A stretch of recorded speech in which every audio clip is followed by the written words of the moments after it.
Hello anime lovers, स्वागत है आपका ज़ेनिमी एक्सप्लेन चैनल पर। और आज हम देखेंगे जुजुत्सु काइसेन सीज़न 2 के एपिसोड नंबर 22 को। अगर आपने इसके पिछले एपिसोड्स के वीडियोस अब तक नहीं देखे हैं तो उनकी लिंक आपको डिस्क्रिप्शन में मिल जाएगी। तो चलिए जानते हैं आगे की कहानी को बिना किसी देरी के। एपिसोड की शुरुआत में हमें कुछ समय पहले का सीन दिखाया जाता है जब सुकुना ने शहर पर मीटियोर गिराया था। उसके मलबे में कुसाकावे कहीं खो गया था, लेकिन पांडा अपना गोरिल्ला मोड एक्टिवेट कर उसे ढूंढ निकालता है। कुसाकाबे को लग रहा था कि ये सब यूजी ने किया है, लेकिन पांडा उसे एक्सप्लेन करता है कि वो यूजी नहीं बल्कि सुकुना था। पर कुसाकाबे कहता है कि यूजी का अपने शरीर पर उतना कंट्रोल नहीं है जितना कि इन लोगों ने बताया था। और अब तो गोजो भी जा चुका है, तो अगर हायर अप्स यूजी को फांसी देने का डिसाइड करेंगे तो कुसाकाबे जरूर उन्हें सपोर्ट करेगा। उसके हिसाब से भी यूजी को मार देना चाहिए। दूसरी तरफ मलेशिया के एक होटल के कमरे में हम मैमे और उई उई को देखते हैं। वो जापान छोड़कर भाग आए थे। मैमे को अचानक किसी का कॉल बैक आता है और मैमे उन्हें बताती है कि सूडो गैटो ने उसे मार ही दिया था, लेकिन उई उई की टेक्निक का वो यूज कर वहाँ से भाग निकले। मैमे इन्हें एडवाइस देती है कि वो तुरंत ही अपने सारे जापानी स्टॉक और टोक्यो की प्रॉपर्टी को बेच दें। वो खुद भी अपने सारे पैसे यहाँ की करेंसी में बदलवा चुकी है, क्योंकि शिबुया इंसिडेंट की वजह से जापान का सारा शेयर मार्केट और इकोनॉमी गिरने वाली है। इससे आसपास के देशों को भी बहुत नुकसान होगा। मैं ये सारी इन्फॉर्मेशन इसीलिए बताती है ताकि ये आदमी फ्यूचर में उसका भी फायदा करवाए। इधर शिबुया स्टेशन में चोजो को अब भी फ्लैशबैक आ रहे थे, जिनमें वो यूजी को अपने भाइयों के साथ देख रहा था।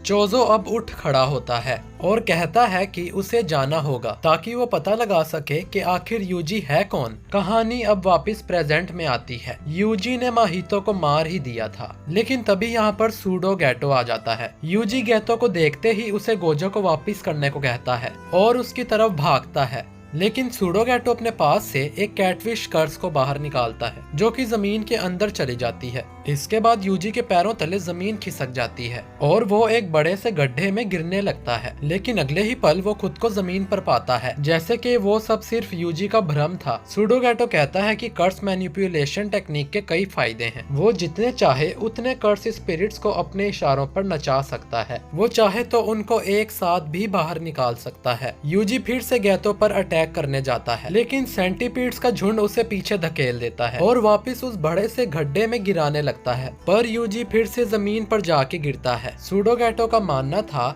कि पिछले साल की नाइट परेड में गैटो यूटा को आसानी से हरा सकता था अगर गैटो के पास उसके सारे कर्स स्पिरिट्स होते तो। जैसा कि हम जानते हैं कि गैटो ने 1000 से ज्यादा कर्स स्पिरिट्स को परेड में भेजा था। खैर, यूजी की हालत अब खराब हो गई थी और वो फिर से सूडो गैटो से गोजो मांगता है। जो देख सूडो गैटो बोलता है कि सुकुना के वेसल में दम तो है। माहितो पीछे से सूडो गैटो पर अटैक करने की कोशिश करता है, पर कोई फायदा नहीं होता। माहितो ने पहले ही भांप लिया था कि सूडो गैटो का प्लान कुछ और ही है और वो उसकी मदद नहीं करने वाला। सूडो गैटो अब माहितो पर अपनी टेक्निक यूज करता है और उसे भी एक छोटे से गोले में बदल देता है। सूडो गैटो अब यूजी को मैक्सिमम टेक्निक के बारे में बताता है। मैक्सिमम सबसे पावरफुल टेक्निक होती है, बिल्कुल डोमेन एक्सपेंशन की तरह।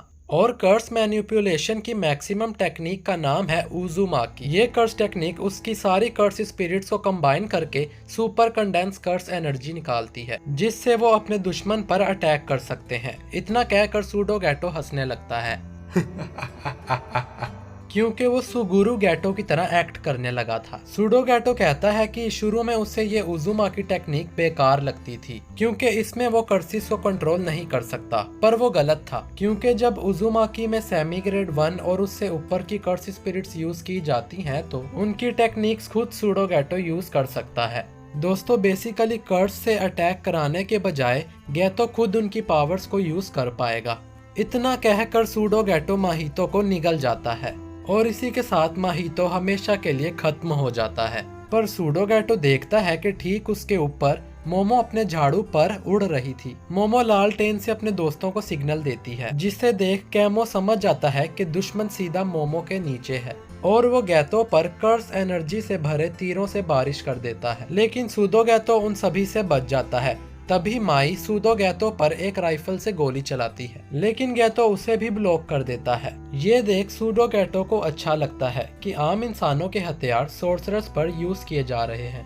वहीं इधर मीवा अपने पास्ट के बारे में बताती है कि बचपन में वो अपनी बास्केटबॉल टीम की कैप्टन हुआ करती थी। जूनियर स्कूल में वो अपने एक मेंटोर से मिली और जुजुत्सु सोर्सरर बनने का फैसला कर लिया। हालांकि मीवा ने कभी लकड़ी की तलवार भी नहीं उठाई थी, लेकिन अपने परिवार की हेल्प करने के लिए मीवा अभी तक टिकी रही और अब इस अटैक में वो अपनी पूरी जान लगा देगी। मीवा सूडो गैतो पर अपनी तलवार से अटैक करती है, लेकिन गैतो उसकी तलवार अपने हाथ से ही रोककर उसके टुकड़े टुकड़े कर देता है।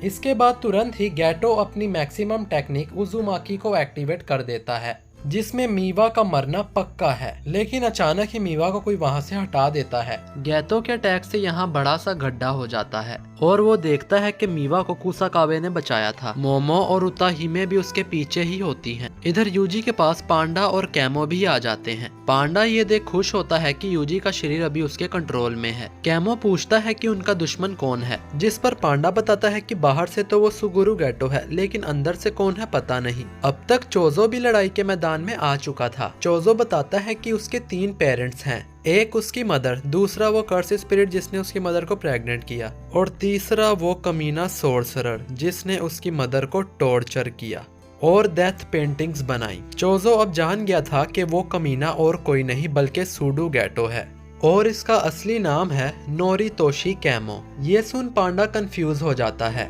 क्योंकि कैमो तो उनके दोस्त का भी नाम है, जिस पर उताहिमे बताती है कि चोजो जिस नोरितोशी की बात कर रहा है वो कैमो क्लैन पे लगा एक दाग है, इतिहास का सबसे शैतानी सोर्सरर। यानी कि गैतो के अंदर जो नोरितोशी है उसकी उम्र 150 साल से भी ज्यादा है, जिससे कुसाकाबे समझ जाता है कि ये इतना पावरफुल क्यों है। सूडो गैतो बोलता है कि नोरितोशी तो उसके ढेर सारे नामों में से एक है। अब चोजो गुस्से में सूडो गैतो की तरफ बढ़ने लगता है क्योंकि वो उसे उसके ही छोटे भाई यूजी को मारने के लिए उकसा रहा था, लेकिन तभी उनके बीच उराउमे आ जाती है और चोजो को वहीं रुकने का बोलती है। चोजो की कर्स टेक्निक का एक साइड इफेक्ट ये था कि वो अपने भाइयों को सेंस कर सकता था क्योंकि उनकी रगों में एक ही खून है, इसलिए जब वो दोनों मारे गए थे तब चोजो को तुरंत ही पता लग गया था।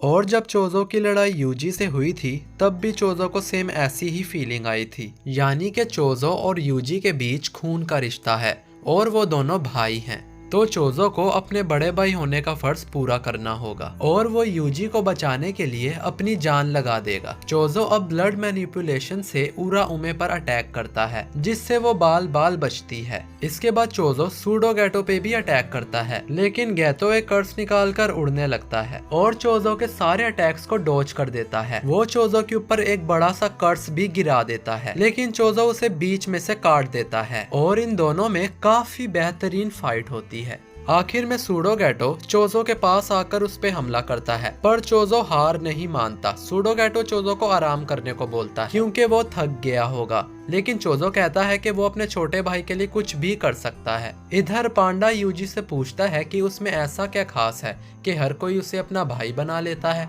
पहले टोडो और अब ये चोजो। लेकिन चोजो की आने की वजह से इनके पास अब एक मौका है जीतने का। पांडा पहले अटैक करने का बोलता है क्योंकि उसके पास 2 लाइफ्स बची हैं। उन्हें एक साथ अटैक करके गोजो को आजाद करना ही होगा। अब ये सभी लोग एक साथ सूडो गैतो पर अटैक करने आते हैं, लेकिन उराउमे अपनी एक टेक्निक फॉरेस्ट काम से इन सभी को बर्फ में जमा देती है। ये लोग इस तरह से जमे हुए थे कि अगर ये थोड़ा सा भी हिले तो इनके शरीर के टुकड़े टुकड़े हो जाएंगे। सूडो गैतो उराउमे से कहता है कि वो किसी को भी ना मारे क्योंकि उनकी खबर देने वाला भी तो कोई होना चाहिए। उराउमे अब रिवर्स कर्स टेक्निक से अपने हाथ को हील कर लेती है, जिसे देख कुसाकाबे और भी डर जाता है। चोजो अपने शरीर का टेम्परेचर बढ़ाकर आइस को मेल्ट करने की कोशिश करता है, लेकिन उराउमे उसके चेहरे के सामने उंगली पॉइंट करके उसे मारने की धमकी देती है। पर तभी यूजी लात मारकर चोजो की आइस तोड़ देता है। असल में यूजी की बर्फ कमजोर थी क्योंकि उराउमे सुकुना की बॉडी को नुकसान नहीं पहुंचाना चाहती और ये बात यूजी भी समझ जाता है कि ये सुकुना से रिलेटेड है। यूजी चोजो से पूछता है कि क्या वो उनका दोस्त है, जिस पर चोजो मना करता है क्योंकि वो यूजी का बड़ा भाई है। वो यूजी से भी कहता है कि अब से वो चोजो को ओनी चान कहकर बुलाए, मोमो जो कि हवा में होने की वजह से जमी नहीं थी, वो भी उराउमे पर ब्लेड की तरह अटैक करती है, लेकिन उराउमे इस अटैक को अपने हाथ से ही ब्लॉक कर लेती है। मोमो यूजी और चोजो से कहती है कि सिर्फ वो तीनों ही हिल सकते हैं और उताही में कोई अटैक रेडी कर रही है, तब तक इन्हें लड़ना होगा। अब उराउमे गुस्सा हो जाती है और कहती है कि सिर्फ यूजी ही जिंदा रहेगा, यही काफी है और बाकी सबको वो मार देगी। उराउमे फिर से आइस अटैक करती है जिसमें सभी जम जाते हैं। इसके बाद वो बड़े और नोकीले टुकड़े आसमान से सभी पर गिराती है, जिनसे उनकी मौत पक्की थी। लेकिन अचानक ही कोई इन टुकड़ों को तोड़ देता है। यूजी अब अपनी आंखें खोल देखता है कि उसके सामने स्पेशल ग्रेड सोर्सरर यूकी खड़ी थी। यूकी अब गैतो से फिर से वही सवाल करती है जो उसने कई साल पहले किया था कि उसे किस टाइप की लड़कियां पसंद हैं। और ये एपिसोड यहीं पर एंड हो जाता है। तो दोस्तों, ये एपिसोड मुझे बहुत ही अच्छा लगा और चोजो और गैटो की लड़ाई बहुत ही कमाल की थी। और तो और स्पेशल ग्रेड सोर्सरर यूकी भी लड़ाई के मैदान में आ चुकी है। तो क्या यूकी सूडोगैटो को हरा पाएगी? और उराउमे सूडोगैटो की हेल्प क्यों कर रही है? और क्या यूजी सचमुच में चोजो का भाई है? ये सब हम देखेंगे अगले एपिसोड में, जो कि इस सीजन का आखिरी एपिसोड होने वाला है। तो उसे मिस बिल्कुल मत करिएगा। वीडियो अच्छा लगा हो तो इसे लाइक और शेयर कीजिए, और अगर आप हमारे चैनल पर नए हैं तो हमारे चैनल ज़ेनिमी एक्सप्लेन को सब्सक्राइब करके बेल आइकन को दबाना मत भूलिएगा। तब तक के लिए मिलते हैं अगले वीडियो में। धन्यवाद।